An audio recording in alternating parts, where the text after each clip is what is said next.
नमस्कार, सत श्री अकाल। प्यारे बच्चों, अज मैं तुहानू बैरीयर लई इफैक्टिव कम्युनिकेशन बारे जानकारी देवांगा। मेरा नाम BT Jujhar Singh, government senior secondary school Narot मेरा पठानकोट दे विच बतौर वोकेशन ट्रेनर सेवा निभा रहा हाँ।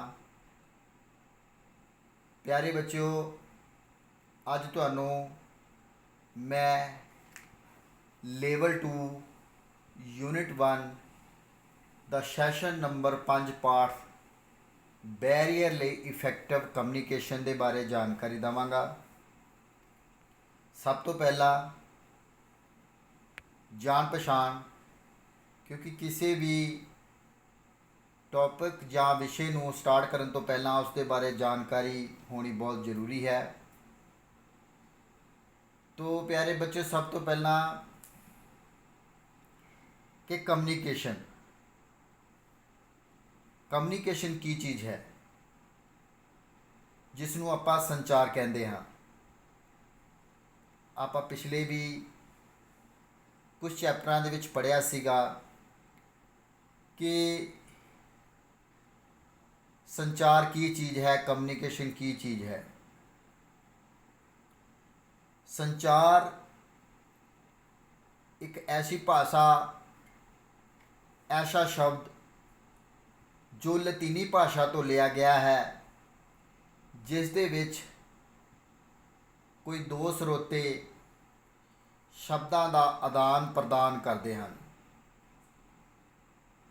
उसनों अंडरस्टैंडिंग करते हैं और उसनों सही तरीके नाल समझते हैं। इस कम्युनिकेशन को आपां दो भागों में वंडिया सी। भाग नंबर पहला शब्दी संचार और 2 गैर शब्दी संचार। शब्दी संचार नूं भी असी 2 हिस्सों च वंडिया सी, एक लिखती और एक मौखिक, जिसनों आपां बोलते हाँ लिख के किसी नूं समझाना अते बोल के अपने हाव भाव नूं प्रगट करना।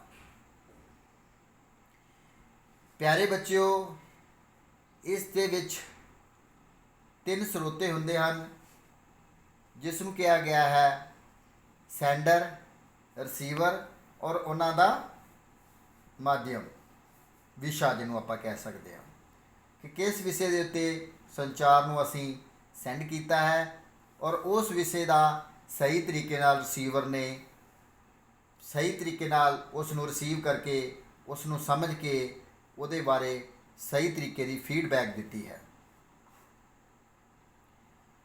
प्यारे बच्चों, दूसरा है गैर शब्दी संचार। गैर शब्दी संचार नूं शरीर के हाव भाव अते चेहरे दीयां तस्वीरां आदि शामिल हैं, जिस नाल असीं गैर शब्दी संचार करते हैं। हत्थां दे इशारिਆਂ नाल, फेस इंप्रैशन नाल ਜਾਂ किसी होर तरीके नाल असीं गैर शब्दी संचार भी करते हाँ। जिवें कि कई बार तुसीं देखिया होएगा, कई बार तुसीं अपने अध्यापकगण या अपने माता पिता के मूड या फेस इंप्रैशन के अनुसार उस कोलों कोई चीज़ लैनी होए या डिमांड करते हो कि इस समय साडे अध्यापक का मूड ठीक है या साडे माता पिता का मूड ठीक है, तो उसनूं फिर तुसीं अपने आदान प्रदान विचार सामने रखते हो, तो उसनूं आपां गैर शब्दी संचार दे विच समझते हाँ। प्यारे बच्चों, ये है इसकी जान पहचान। हुण असीं अगे पढ़ांगे कि प्रभावशाली संचार दे विच रुकावटां किहड़ियां-किहड़ियां हन, जिसनूं आपां बैरीयर कहते हाँ। ਕਿ ਕਿਹੜੀ ਬੈਰੀਅਰ ਕਿਹੜੀਆਂ ਰੁਕਾਵਟਾਂ ਪੈਂਦੀਆਂ ਹਨ। ਪਿਆਰੇ ਬੱਚਿਓ, ਸਭ ਤੋਂ ਪਹਿਲਾਂ ਪ੍ਰਭਾਵਸ਼ਾਲੀ ਸੰਚਾਰ ਦੇ ਵਿੱਚ ਫਿਜ਼ੀਕਲ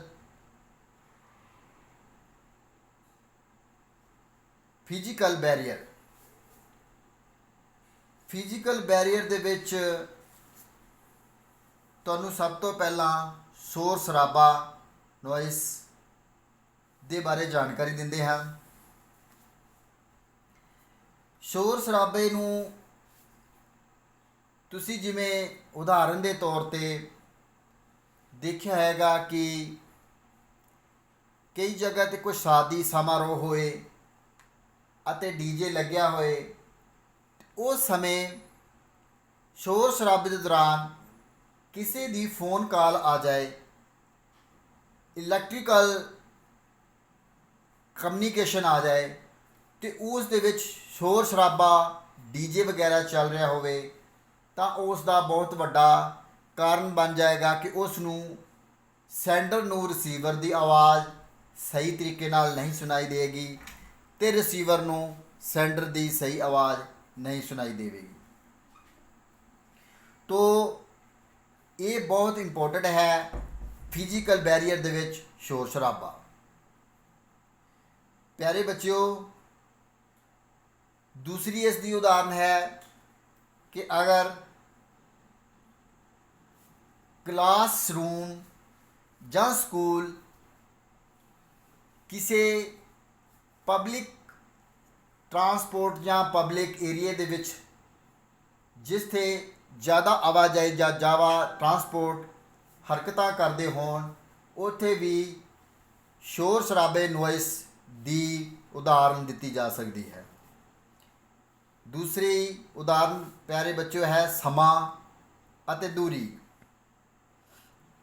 ਸਮਾਂ ਜਿਹਨੂੰ ਆਪਾਂ ਟਾਈਮ ਕਹਿ ਸਕਦੇ ਹਾਂ, ਕਿ ਦੂਰੀ, ਇਹ ਵੀ ਪਿਆਰੇ ਬੱਚਿਓ ਇਸ ਬੈਰੀਅਰ, ਇਹ ਰੁਕਾਵਟ ਵੀ ਸੰਚਾਰ ਦੇ ਵਿੱਚ ਕਾਫੀ ਮਾਇਨੇ ਰੱਖਦੀ ਹੈ, ਕਿਉਂਕਿ ਸੈਂਡਰ ਨੇ ਆਪਣਾ ਮੈਸੇਜ ਸਹੀ ਤਰੀਕੇ ਨਾਲ, ਸਹੀ ਭਾਸ਼ਾ ਦੇ ਨਾਲ, ਸਹੀ ਲੈਂਗੁਏਜ ਨਾਲ ਸੈਂਡ ਕਰਤਾ ਅਤੇ ਸਰੋਤਾ ਸੁਣਨ ਵਾਲੇ ਨੇ ਉਸ ਨੂੰ ਕੁਝ ਸਮੇਂ ਲਈ ਨਜ਼ਰਅੰਦਾਜ਼ ਕਰਕੇ, ਕਿ ਜਿਵੇਂ ਕਿ ਉਦਾਹਰਨ ਦੇ ਤੌਰ ਤੇ ਕਿ ਮੈਸੇਜ ਸਾਨੂੰ ਸਵੇਰੇ ਮਿਲਿਆ ਸੀ, ਅਸੀਂ ਉਸ ਦੀ ਰਿਪਲਾਈ ਸ਼ਾਮ ਨੂੰ ਦੇ ਰਹੇ ਹਾਂ, ਤਾਂ ਇਹ ਸਮਾਂ ਵੀ ਕਾਫੀ ਮਹੱਤਵਪੂਰਨ ਰੱਖਦਾ ਹੈ ਬੈਰੀਅਰ ਦੇ ਵਿੱਚ, ਰੁਕਾਵਟ ਦੇ ਵਿੱਚ, ਸੰਚਾਰ ਦੀ ਰੁਕਾਵਟ ਦੇ ਲਈ।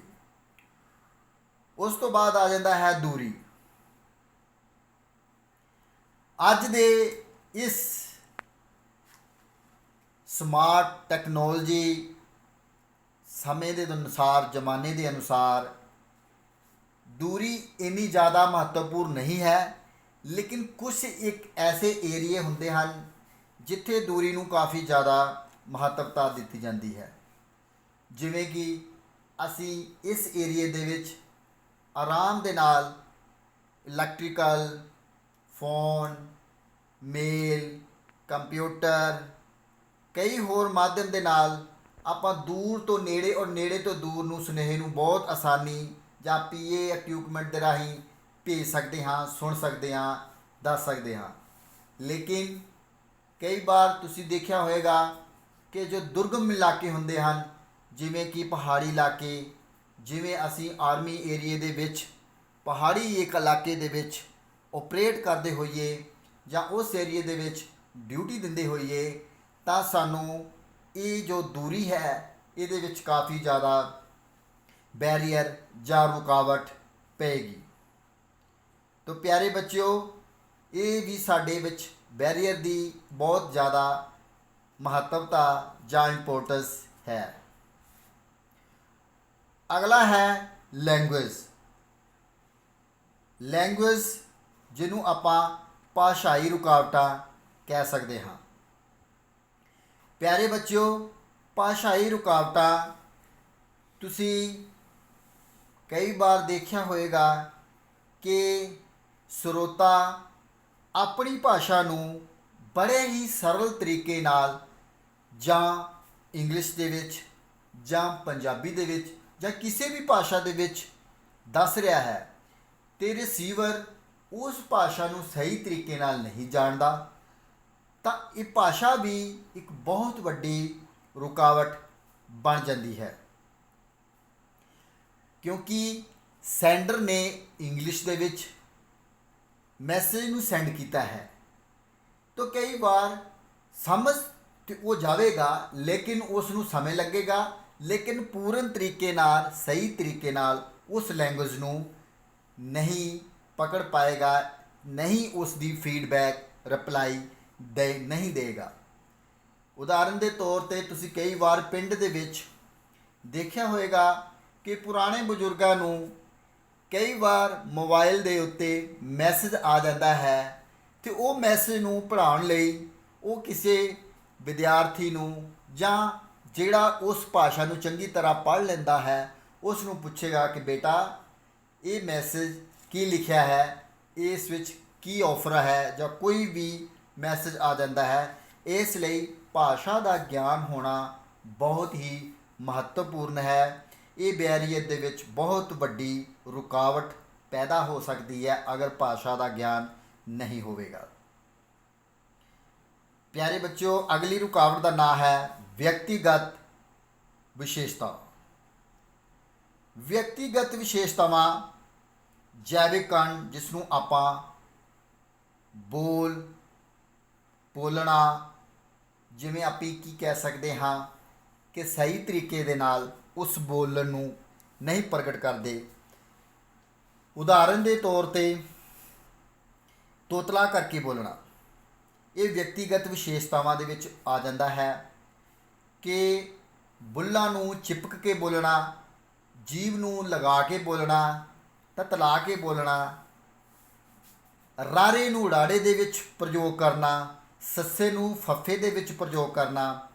ਪਿਆਰੇ ਬੱਚਿਓ, ਵਿਅਕਤੀਗਤ ਭਾਸ਼ਾ ਦੇ ਵਿੱਚ ਇਹ ਕਾਫੀ ਮਹੱਤਵਪੂਰਨ ਰੱਖਦਾ ਹੈ। ਸੋ ਇਹ ਇੱਕ ਬਹੁਤ ਹੀ ਵੱਡੀ ਇਹ ਵੀ ਰੁਕਾਵਟ ਬਣ ਸਕਦੀ ਹੈ। ਉਸ ਤੋਂ ਬਾਅਦ ਅਗਲੀ ਬੈਰੀਅਰ ਹੈ ਪਿਆਰੇ ਬੱਚਿਓ ਖੇਤਰੀ ਭਾਸ਼ਾਵਾਂ। ਖੇਤਰੀ ਭਾਸ਼ਾਵਾਂ ਵੀ ਕਾਫੀ ਜ਼ਿਆਦਾ ਮਹੱਤਵਪੂਰਨ ਸੰਚਾਰ ਰੁਕਾਵਟਾਂ ਦੇ ਵਿੱਚ ਆਉਂਦੀਆਂ ਹਨ, ਜਿਵੇਂ ਕਿ ਪੰਜਾਬੀ, ਤਾਮਿਲਨਾਡੂ, ਮੱਧ ਪ੍ਰਦੇਸ਼ ਸਾਡਾ ਬਹੁਤ ਹੀ ਭਿੰਨ ਭਿੰਨ ਪ੍ਰਾਂਤਾਂ ਦਾ ਦੇਸ਼ ਹੈ।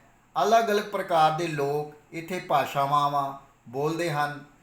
ਤੁਸੀਂ ਸਭ ਜਾਣਦੇ ਹੋ ਕਿ ਇੰਡੀਆ ਦੇ ਵਿੱਚ 22 ਪ੍ਰਕਾਰ ਦੀਆਂ ਭਾਸ਼ਾ ਬੋਲੀਆਂ ਜਾਂਦੀਆਂ ਹਨ ਔਰ ਉਹਨਾਂ 22 ਪ੍ਰਕਾਰ ਦੀਆਂ ਭਾਸ਼ਾ ਨੂੰ ਇਹਨਾਂ ਵਿੱਚੋਂ ਸਭ ਇਸੇ ਲਈ ਰਾਸ਼ਟਰੀ ਭਾਸ਼ਾ ਹਿੰਦੀ ਨੂੰ ਸਨਮਾਨਿਤ ਕੀਤਾ ਗਿਆ ਹੈ ਤਾਂ ਕਿ ਸਾਰਾ ਦੇਸ਼ ਹਿੰਦੀ ਭਾਸ਼ਾ ਨੂੰ ਚੰਗੀ ਤਰੀਕੇ ਦੇ ਨਾਲ ਸਮਝ ਸਕੇ ਅਤੇ ਉਸ ਦਾ ਫੀਡਬੈਕ ਅੱਛੇ ਤਰੀਕੇ ਨਾਲ ਦੇ ਸਕੇ।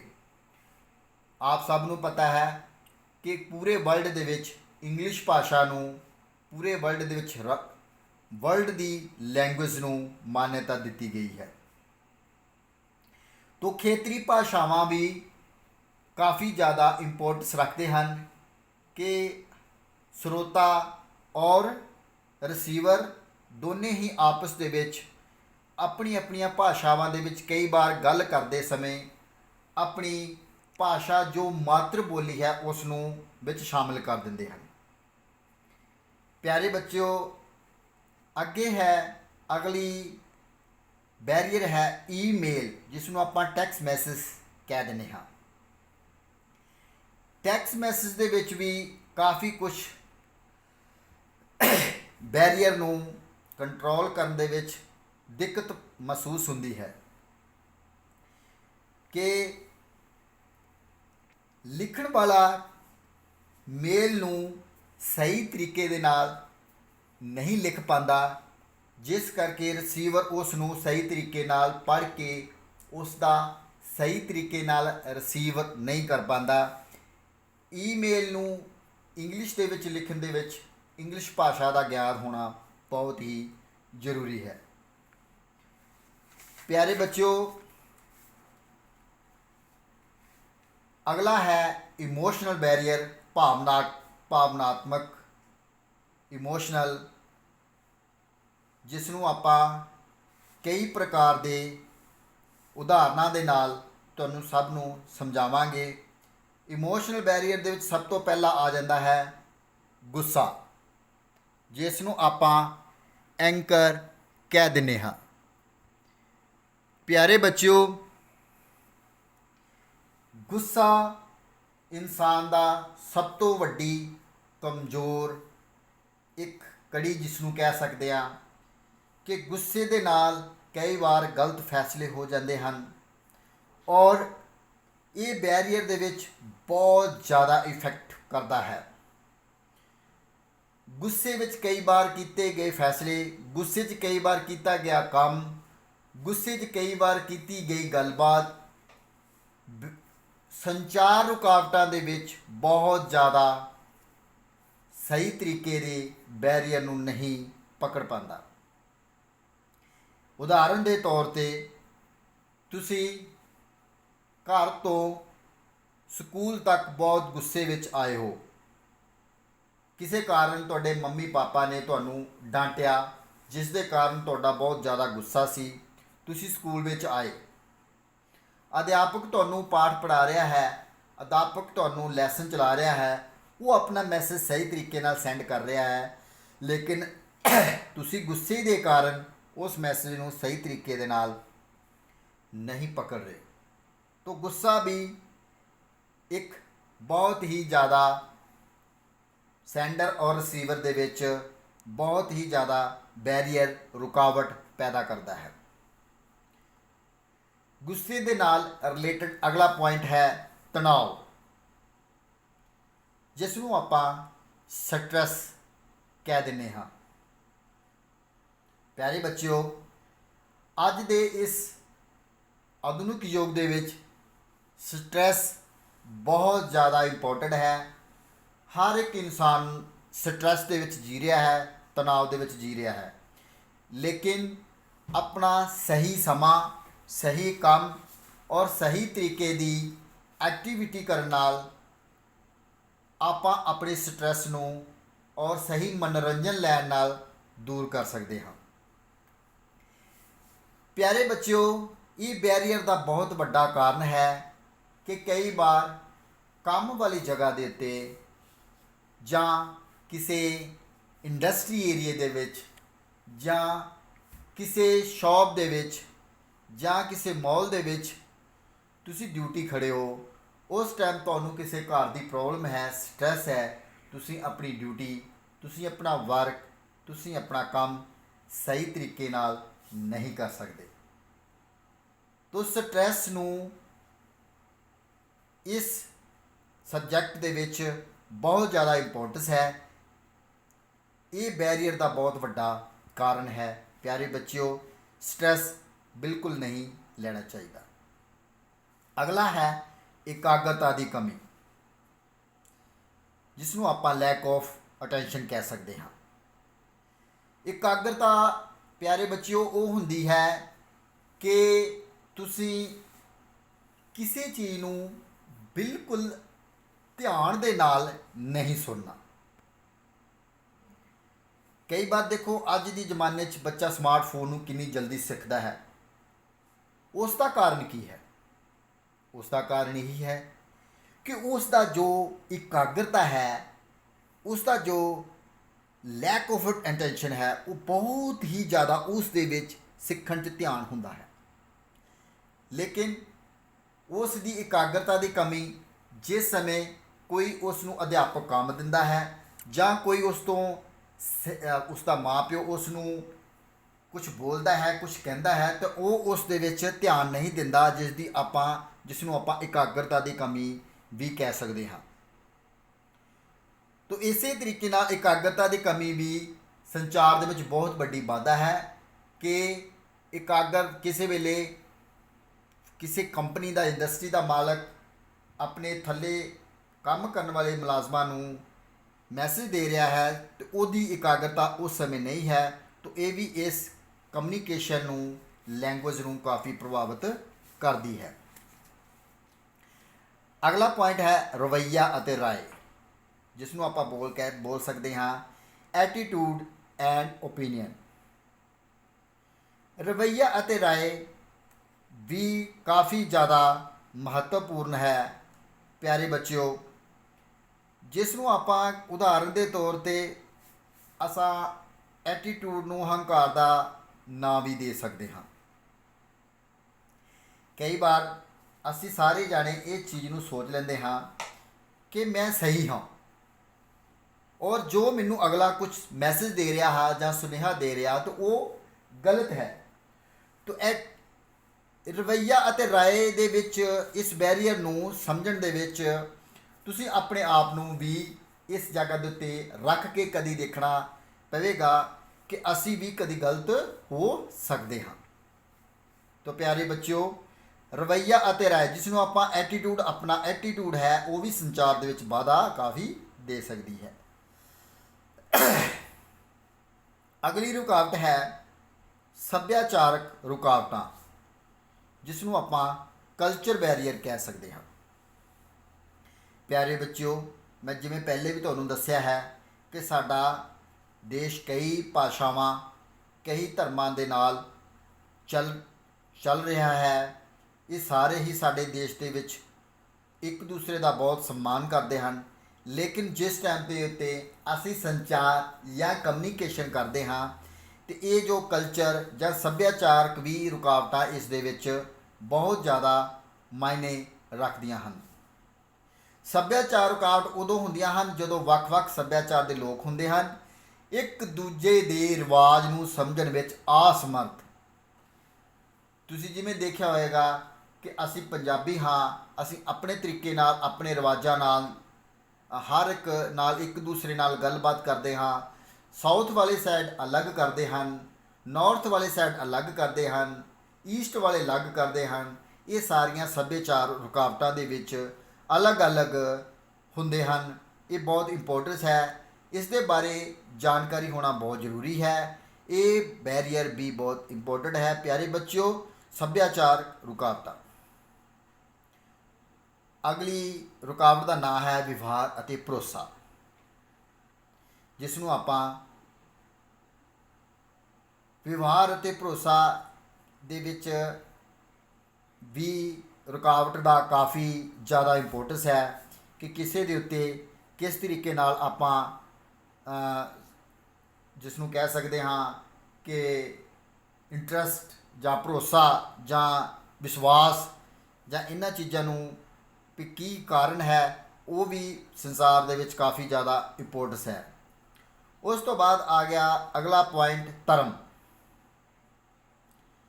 ਰਿਲੀਜਨ, ਧਰਮ ਬਹੁਤ ਹੀ ਜ਼ਿਆਦਾ ਅੱਜ ਦੇ ਟਾਈਮ ਦੇ ਵਿੱਚ ਕੋਈ ਆਪਣੇ ਆਪ ਨੂੰ ਹਿੰਦੂ, ਕੋਈ ਮੁਸਲਿਮ, ਕੋਈ ਸਿੱਖ, ਕੋਈ ਈਸਾਈ, ਧਰਮ ਦੇ ਨਾਂ ਦੇ ਵਿੱਚ ਵੀ ਬੈਰੀਅਰ ਕਾਫੀ ਜ਼ਿਆਦਾ ਰੁਕਾਵਟਾਂ ਭੌਤਿਕ, ਕਿਉਂਕਿ ਮੁਸਲਮਾਨ ਅਲੱਗ ਧਰਮ ਦੇ ਵਿੱਚ ਆਪਣੀ ਅਲੱਗ ਉਰਦੂ ਬੋਲਦੇ ਹਨ, ਉਰਦੂ ਸਿੱਖਦੇ ਹਨ ਔਰ ਨਮਾਜ਼ ਪੜ੍ਹਦੇ ਹਨ। ਸਿੱਖ ਧਰਮ ਪੰਜਾਬੀ ਗੁਰਦੁਆਰੇ ਔਰ ਹਿੰਦੂ ਧਰਮ ਮੰਦਰ, ਇਹ ਸਾਰੇ ਧਰਮ ਦੇ ਵਿੱਚ ਵੱਡੇ ਹੋਣ ਕਾਰਨ ਵੀ ਕਾਫੀ ਜ਼ਿਆਦਾ ਇਹ ਬੈਰੀਅਰ, ਇਹ ਰਿਲੀਜਨ ਵੀ ਕਾਰਨ ਬਣਦਾ ਹੈ। ਅਗਲੀ ਰੁਕਾਵਟ ਹੈ ਪਿਆਰੇ ਬੱਚਿਓ ਅਰਥਵਾਦੀ ਰੁਕਾਵਟ, ਜਿਸ ਨੂੰ ਆਪਾਂ ਕਹਿ ਦਿੰਦੇ ਹਾਂ ਸ਼ਬਦਾਂ ਦੇ ਚਿੰਨ੍ਹ। ਕਈ ਵਾਰੀ ਇੱਕ ਸ਼ਬਦ ਤੋਂ ਕਈ ਜ਼ਿਆਦਾ ਸ਼ਬਦ ਬਣਦੇ ਹਨ, ਜਿਸ ਨੂੰ ਆਪਾਂ ਸਹੀ ਤਰੀਕੇ ਦੇ ਨਾਲ ਸਮਝ ਨਹੀਂ ਪਾਉਂਦੇ। ਇਸ ਲਈ ਇੱਕ ਸ਼ਬਦ ਤੋਂ ਕਈ ਸ਼ਬਦਾਂ ਦੀ ਵੀ ਧਿਆਨ ਦੇ ਨਾਲ ਸੈਂਡਰ ਔਰ ਰਿਸੀਵਰ ਨੂੰ ਅੰਡਰਸਟੈਂਡਿੰਗ ਕਰਨੀ ਚਾਹੀਦੀ ਹੈ। ਇਹ ਵੀ ਸੰਚਾਰ ਦੇ ਵਿੱਚ ਬਹੁਤ ਜ਼ਿਆਦਾ ਰੁਕਾਵਟ ਦਾ ਕਾਰਨ ਬਣ ਸਕਦੀ ਹੈ। ਉਸ ਤੋਂ ਬਾਅਦ ਮਾੜਾ ਪ੍ਰਗਟਾਵਾ। ਕਈ ਵਾਰ ਤੁਸੀਂ ਦੇਖਿਆ ਹੋਵੇਗਾ ਕਿ ਅਸੀਂ ਆਪਣੇ ਤੋਂ ਨੀਚੇ ਵਾਲੇ ਨੂੰ ਉਸ ਦੇ ਨਾਲ ਸਹੀ ਵਾਕ, ਸਹੀ ਤਰੀਕਾ, ਸਹੀ ਵਿਵਹਾਰ ਨਹੀਂ ਕਰਦੇ ਔਰ ਉਸ ਤੋਂ ਬਾਅਦ ਉਸ ਨੂੰ ਆਪਾਂ ਮੈਸੇਜ ਦਿੰਦੇ ਹਾਂ ਤੇ ਉਹ ਮੈਸੇਜ ਨੂੰ ਸਹੀ ਤਰੀਕੇ ਨਾਲ ਗ੍ਰਹਿਣ ਨਹੀਂ ਕਰਦਾ। ਸਾਡਾ ਮਾੜਾ ਪ੍ਰਗਟਾਵਾ ਵੀ ਕਾਫੀ ਜ਼ਿਆਦਾ ਸੰਚਾਰ ਦੇ ਵਿੱਚ ਰੁਕਾਵਟ ਦਾ ਕਾਰਨ ਬਣਦਾ ਹੈ। ਉਸ ਤੋਂ ਬਾਅਦ ਪਿਆਰੇ ਬੱਚਿਓ, ਤਕਨੀਕੀ ਚਾਰਜ ਵੀ ਸੰਚਾਰ ਦੇ ਵਿੱਚ ਕਾਫੀ ਜ਼ਿਆਦਾ ਰੁਕਾਵਟਾਂ ਬਣਦੀਆਂ ਹਨ। ਅਗਲੇ ਰੁਕਾਵਟ ਦਾ ਨਾਮ ਹੈ ਨੁਕਸਦਾਰ ਅਨੁਵਾਦ, ਜਿਸ ਨੂੰ ਆਪਾਂ ਇੱਕ ਦੂਸਰੇ ਦੇ ਕਾਫੀ ਜ਼ਿਆਦਾ ਨੁਕਸ ਕੱਢਦੇ ਹਾਂ, ਉਹ ਵੀ ਸਹੀ ਤਰੀਕੇ ਦੇ ਨਾਲ ਉਸ ਦੀ ਕਦਰ ਨਹੀਂ ਕਰਦੇ ਔਰ ਉਸ ਨੂੰ ਸਮਝਣ ਦੀ ਕੋਸ਼ਿਸ਼ ਨਹੀਂ ਕਰਦੇ। ਨੁਕਸਦਾਰ ਅਨੁਵਾਦ ਵੀ ਇਸ ਦੇ ਵਿੱਚ ਕਾਫੀ ਜ਼ਿਆਦਾ ਇੰਪੋਰਟੈਂਸ ਦੇ ਸਕਦੀ ਹੈ। ਪਿਆਰੇ ਬੱਚਿਓ, ਇਸ ਸੰਚਾਰ ਦੇ ਵਿੱਚ ਪ੍ਰਭਾਵਸ਼ਾਲੀ ਸੰਚਾਰ ਨੂੰ ਦੂਰ ਕਰਨ ਦੇ ਤਰੀਕੇ ਸਿੰਪਲ ਭਾਸ਼ਾ ਹੈ, ਸਹੀ ਕਲਚਰ ਨੂੰ ਸਹੀ ਤਰੀਕੇ ਨਾਲ ਸਮਝਣਾ ਹੈ, ਜਿਸ ਦੇ ਕਾਰਨ ਅਸੀਂ ਇਸ ਸੰਚਾਰ ਨੂੰ, ਇਸ ਦੀਆਂ ਬੈਰੀਅਰਸ, ਇਹਦੀਆਂ ਰੁਕਾਵਟਾਂ ਨੂੰ ਦੂਰ ਕਰ ਸਕਦੇ ਹਾਂ। ਇਹ ਸਨ ਆਪ ਜੀ ਦੇ ਚੈਪਟਰ ਨੰਬਰ 1